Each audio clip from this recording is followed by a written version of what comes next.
Welcome to mine and Bryn's podcast about behind the scenes of how horror movies were made. For our first episode, we're going to be talking about the horror movie Room 1408. For those who haven't watched it, a quick overview is the main character is a man named Mike Enslin. He's a writer and skeptic, and he becomes obsessed with the supernatural. His daughter died from a terminal illness, and this inspired him to write many best-selling books about the supernatural.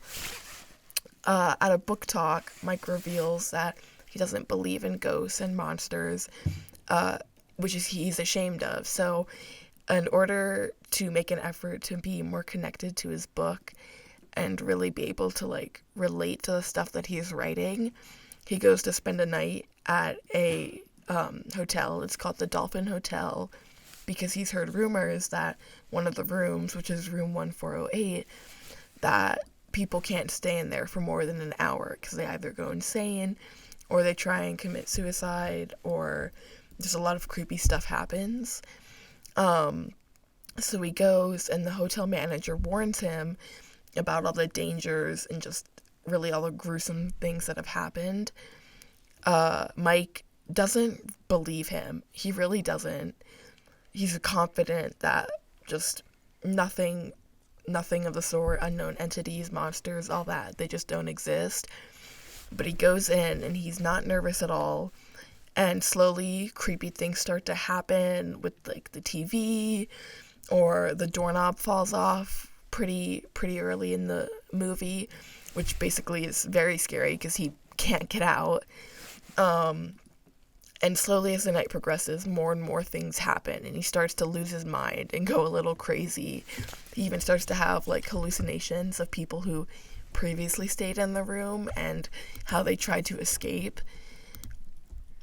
So it's very creepy, but he wants to make a connection to the books he's writing. So he wants to kind of prove to himself that the supernatural do exist, despite his disbelief in it.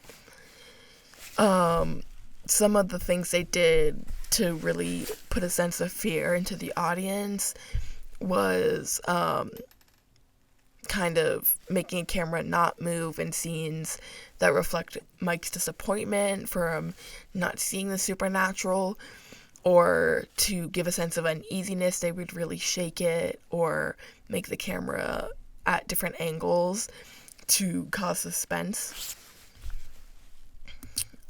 For the scenes where, because there are a lot of scenes where the weather changes inside the room.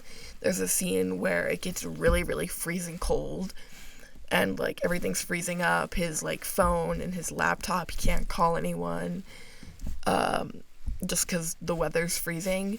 So the designers and set team made a room that could easily be destroyed, and it was just really cool, and it showed how he was kind of going insane progressively throughout the story. There was also an original ending. The director's cut ending was where director Hastrom, he wanted Mike to die in a fire, because in the original, the published, released movie, the final cut, he sets fire to the room in a attempt to escape, and he does make it out alive, but the movie ends really unsettlingly, where he plays a recording that he got while in the room, and in it is his daughter's voice talking to him, which obviously is impossible because she's dead, and his wife hears this recording, so it's kind of to show that he wasn't just going insane and that the supernatural actually does exist.